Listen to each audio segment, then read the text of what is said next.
Hey, it's Sylvan, and this is the Handpan Podcast.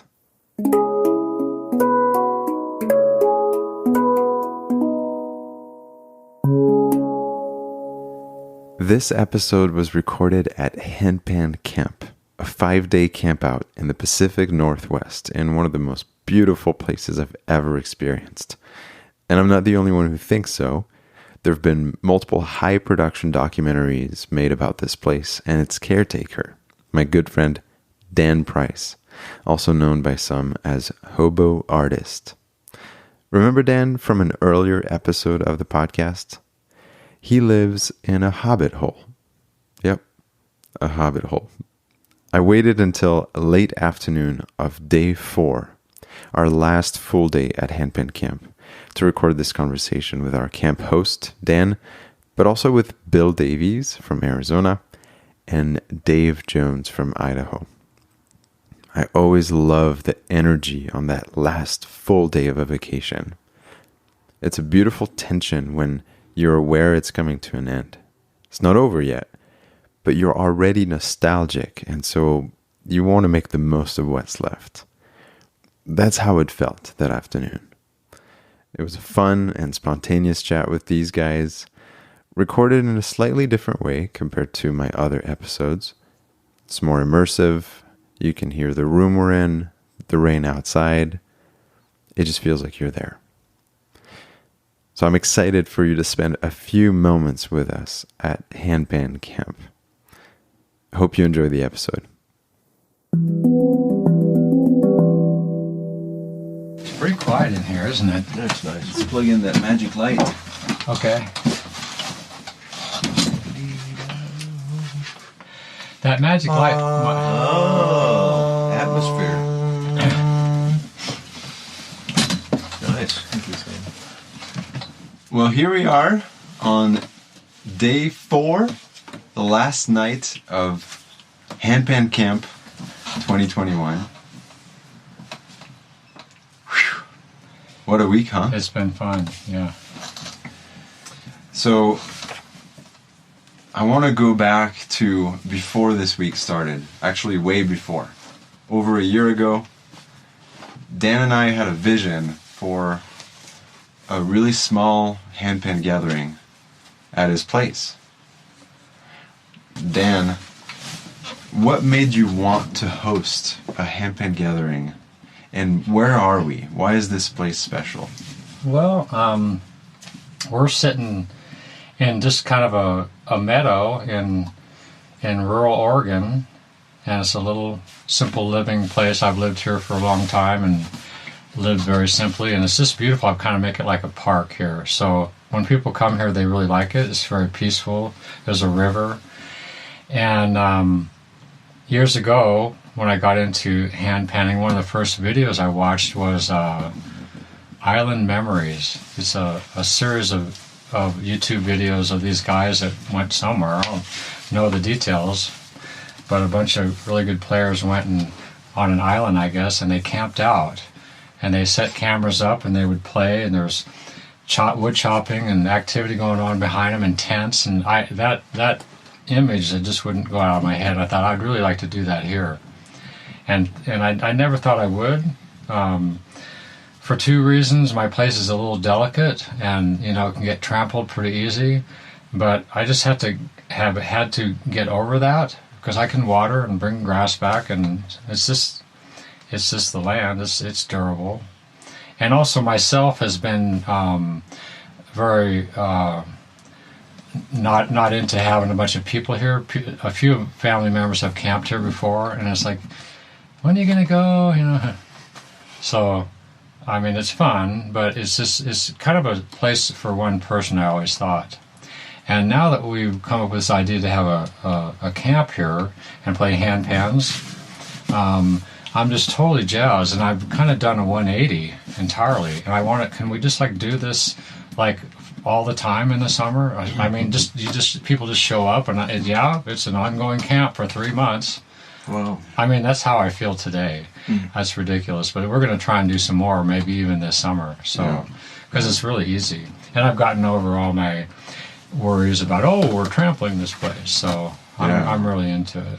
And we so appreciate Yeah. you opening your place. I could tell when we walked in that you were very protective of it, but you've been so generous and hospitable. Absolutely. So thank you. You bet. Yep. So I want to turn it over to Bill and Dave. What made you want to come to Handpan Camp? Handpans? Camping? Sure. Yeah. That's a good combination. Yeah. Actually. I think so, yeah. Plus, I respect everybody. I didn't know you, Dave. We've met. I've developed a respect. I mean, I consider you a friend now in the handpan world and stuff. But I didn't know Dan personally, but I've heard of you. And I knew Sylvan. So I just thought, yeah, sure, why not? I mean, the handpan gatherings were great, but smaller is better. It's intimate. It's more. You really do get to know people better. So yeah, I was totally up for it. I really agree with Bill. When you're in a room with 120 people, it's hard to, you can talk to this little group and that little group, and it gets really confusing. Where I think that we've made a really cool friendship with us here, and I never felt overwhelmed or thinking, well, I've talked to this group enough. I'm seeing some guy over there. That anxiety of trying to get around and talk to everybody, and that's not present here. Right. Yeah, and see, that's a little far. I'm new enough that my first handpan gathering would have been the year that COVID came upon us. So whenever that was, it feels longer than it was. But So this is your first gathering? Yeah. So this is Yeah. this It is is. my I first gathering. realized that the other day. Yeah. Yeah. It's the best one. Yes. Yes. So I think for me, I mourned the missing Pantasia last year. I mourned this year that we didn't have it live, and because I felt like I'd done so much virtual stuff, and being on screens is already super fun for my brain. So I think the chance to just be with other people, this was a nice entry for me. Mm-hmm. I knew you guys, Bill, we just met, but I guess there's a pretty common connection with people who love this instrument. Maybe they don't just play it, but they love it, and I knew that would be true of all of you. So, and I think the setting, I mean, frankly, Yeah. Dan, we met, whenever we met, I've owned 2 of your handpans through Sylvan, and Sylvan introduced me to you, and I think having gotten to know your story a little bit, and then, we saw each other in Boise not long ago, and it just felt like, wow, this is Brothers. so many, like brothers, right? Like so many times our paths are crossing, and here's one more chance, and it really worked in with our summer plans. Yeah. With my family, and it's not that far from my house. So, Would you come again, or is this the only time you'll come here? My family's on their way. We're actually going to live in the meadow for the next 3 months. Oh, It was nice to hear you say that you were hoping for that. So Okay, we'll see how that goes. We all came from different parts of the country. I woke up at 2 a.m. on Monday. My flight was a little early. Smooth sailing. Not all of us had that privilege. Something really unfortunate happened. Yeah. Bill, what happened? Well, my flight was delayed. Oh, also my handpan never made it to the destination. No. So The worst. yeah, I'm still. I haven't heard from the airlines yet. I don't think they found it. I'm kind of thinking. I am thinking the worst at this point. But when I get back to the airport on tomorrow, I'll talk to the airlines and see, where we go from here. So yeah. Yeah, sorry about that. That's a tragedy for handpanners, really. Yeah. Especially if it's a pan that you were like really special or very expensive. I mean, like I said the other day, I don't think I'd ever put a handpan of any kind in luggage. Mm-hmm. I just wouldn't do it. When I went to Europe, I just said no. I had a big fat Mackay, and I figured out how to stuff it in the overhead. And guess what? I went in the air. So I'm hiding it at the baggage, right? I'm at the ticket booth. I'm hiding it and saying, no, this is all I got. I got the handpan down here, and I ran in there, and I went on the plane, and it wouldn't fit in the Evatech above the seats. Wow. It's like, oh, shit. And so unzipped it and got the pan out, and it fit in there. And I'm standing there with a Evitech case, and the stewardess comes up and says, "Well, do you want us to hold this over in the back of the plane?" I go, "Thank you."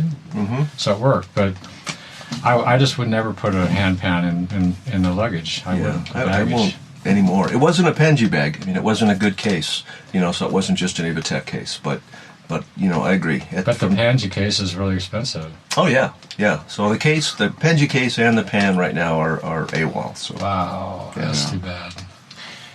Yeah, and that's really interesting to me. I mean, it's so unfortunate. I'm so sorry this happened, Bill, but we all came to this event with different experiences. And, because we flew from our own respective homes or drove, and yeah, so Dave picked you guys up at the airport, which was unique. Mm-hmm. Usually people would be driving in from everywhere, but you all flew into Boise, and there Dave is in Boise, so he brought you here, which is really a cool thing to have set up. Yeah, I mean, it was an interesting. Our kids got out of school and May something, 20 something, and I think we've been at our house like 5 days since then. Different reunions and camping trips and family outings, and so I got back on Saturday afternoon from a 7-day camping trip with extended family, and then so I think I had a lot of energy for this, and it was fun making a list of things to bring, and because I'm close enough, it's 4 hours, and I have a vehicle where we can put a lot of stuff. I love that part of it. I love the kind of the prep and packing and planning, and for me it's like this dream stage. I'm kind of fantasizing about what this is going to be like, and that included all the sort of fears of oh man, what if I'm not a good enough player? I mean, I'm getting started with this thing, and what if How long have you been in it? Don't know how to fit in. You just been in it 2 years? Yeah, so 2.5. Yeah. So we can all attest to you being an amazing player after 2.5 years. Yeah. You're amazing. I was fishing for that compliment. So thanks. You got it. I mean, authentically, thank you for saying that. Yeah. That's really kind.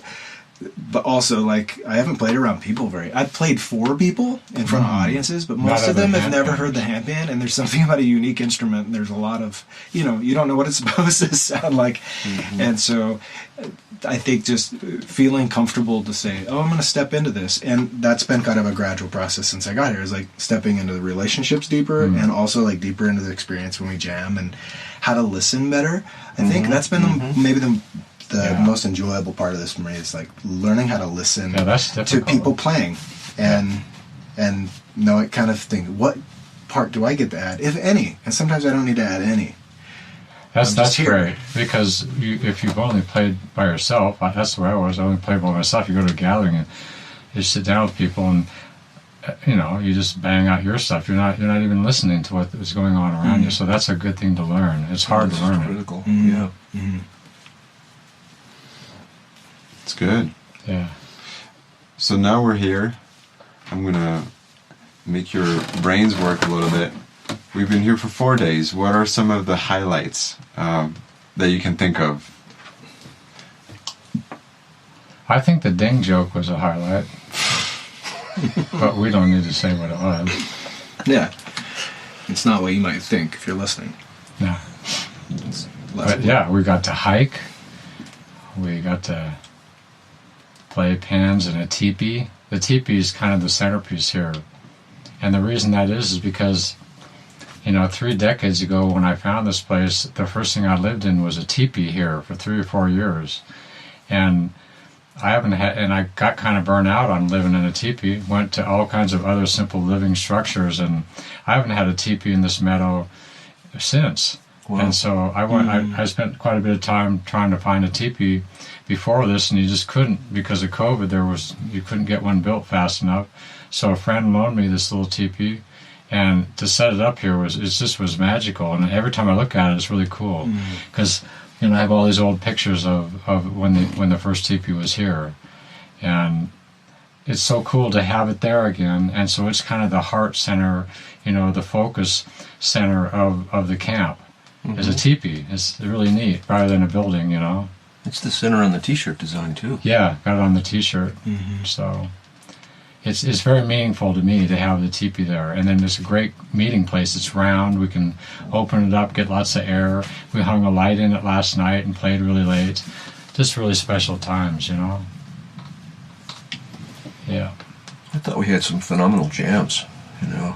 I mean, they would just kind of be organic, and they just went on for quite a while. I thought there were, you know, many, and they were different. They weren't just all the same beat or anything, you know. I thought they were all, each one was kind of different and unique, but it was really cool. And that hike that we took up on top of the, I forget what the name of the mountain. The Lake Moraine, yeah. Yeah, that hike, you know, when all of us finally made it up there. You know, It's myself beautiful. being the lagger, but it's fine. But you know, but whatever. Once we were up there and sitted down, and then the jamming and stuff, that was probably one of my favorite jams. It just seemed so. It just set the atmosphere, the environment. It just fit everything so perfectly. Well, I was reluctant to kind of kick you guys in the butt to get up there. It was late in the evening, but I knew that people would say that if I could get them up there, they're going to go thank you, because it's just iconic up there. Big lake down below you, sunset, and all the photographs that we got up there are just stunning. Yep. So I'm really glad you guys had the energy to get up there and do that. And thanks for taking us. I think. Yeah.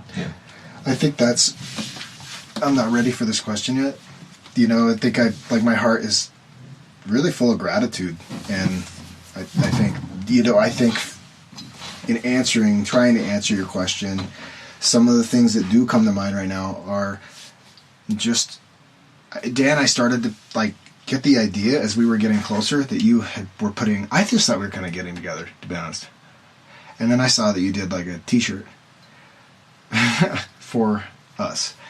And then I start, the day we're coming, you start sending all these photos, and the day before, and I'm looking at this, I'm like, oh my gosh, this is, Dan is really preparing, and I could sense your excitement to invite us into this, and have even more appreciation now, but as Sylvan said, just knowing, how sacred and special this place is that you have here, I think just feeling so invited into not just the space, which is, I feel like the most wonderful part of my childhood is here. It's like a kid's playground in nature with the river. You guys have been jumping in the river and holding on to rocks for 5 minutes and swimming. It's right there. 20 steps from the teepee is the river. And there's a lot of nature you can wander around. That we now walked the trail today, so you know that you could walk south and go all the way up in there and be alone. There's places to just feel the solitude and connection with nature here. It's just a fantastic place to chill out. Yeah. And maybe what the future gatherings will be about is people who are very stressed with the city life and their jobs can come to this camp and just not just play handpans, but just go in the sauna, take a hike, draw. We made a drawing class.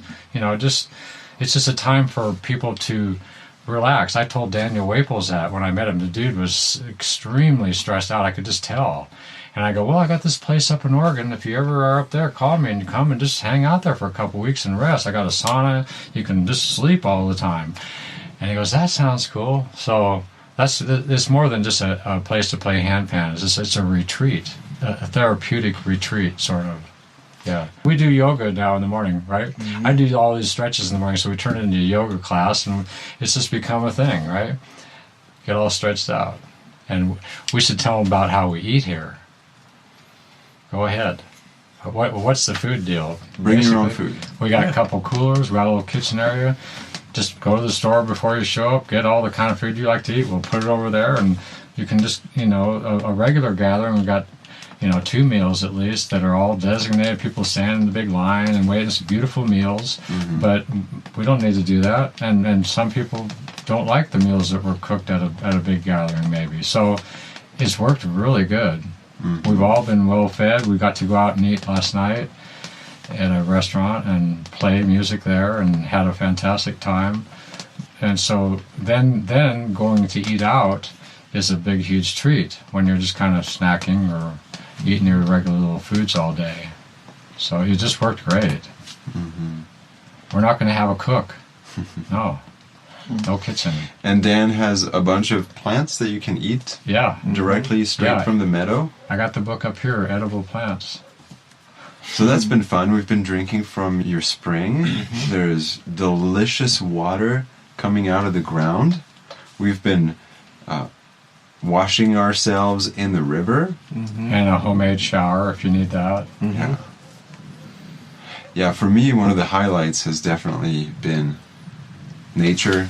And the thing is, I knew that coming into this, we would have extraordinary gems. That we would have so much fun creating. Mm-hmm. But there's a surfer I follow who says, you need beauty you can't create.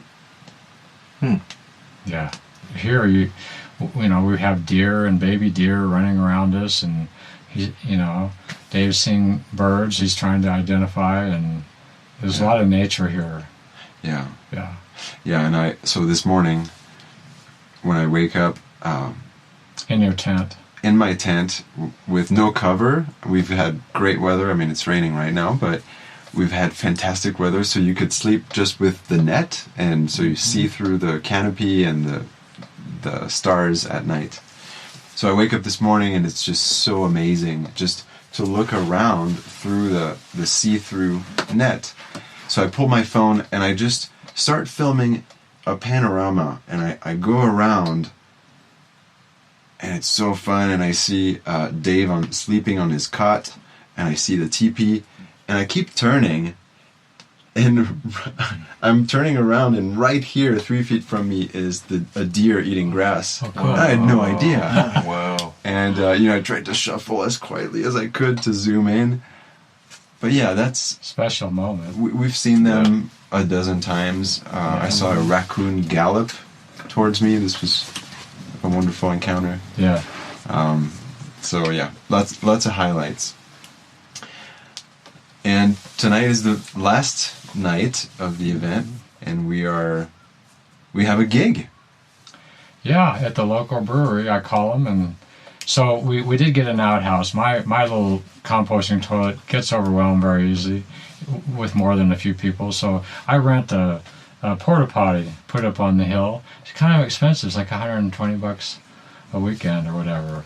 And then I call to set us up to play at the local brewery, and she goes, sure, you can, the last night of your thing, come down and play on the stage for the people. And is $150 okay? I go, what?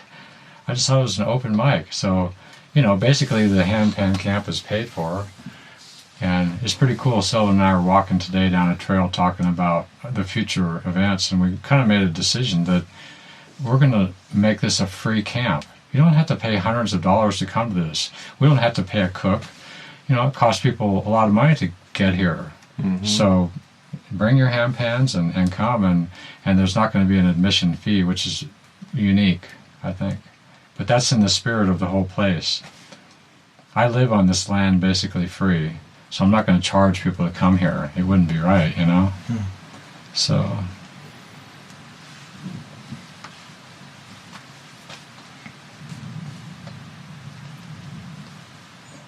Did you guys pay yet? I haven't got a check from you or you. That's so good. All right. The main question is, are we bringing the didgeridoo tonight? Well, I'm going to insist. That thing adds such an amazing bass, and the people will be blown away. Literally. My grandkids especially are just going to go... That's cool.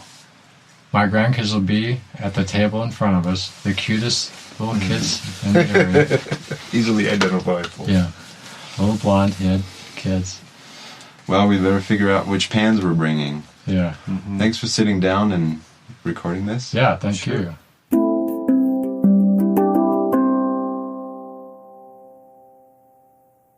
All right, before I wrap up, I should give you an update on Bill's missing handpan.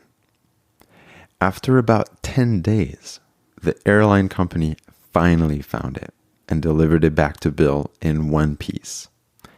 The Panji bag it was in took a nasty hit, but the pan was okay, thankfully.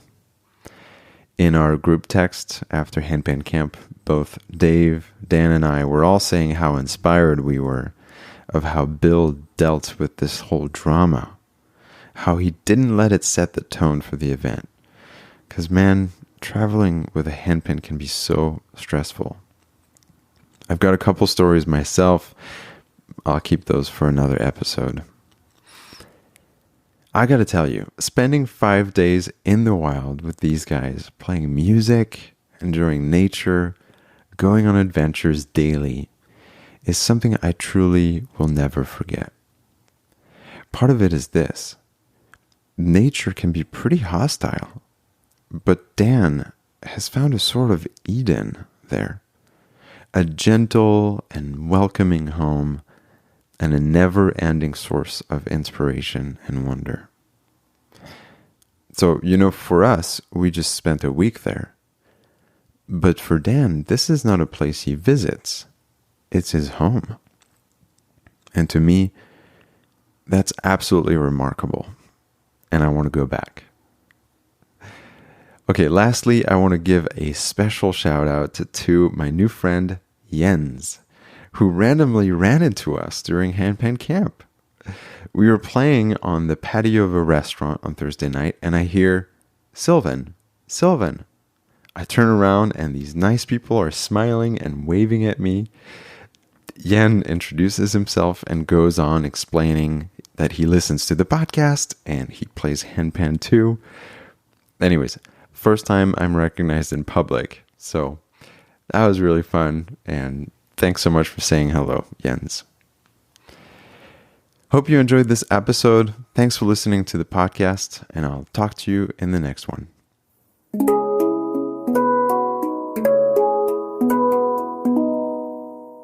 Thank you.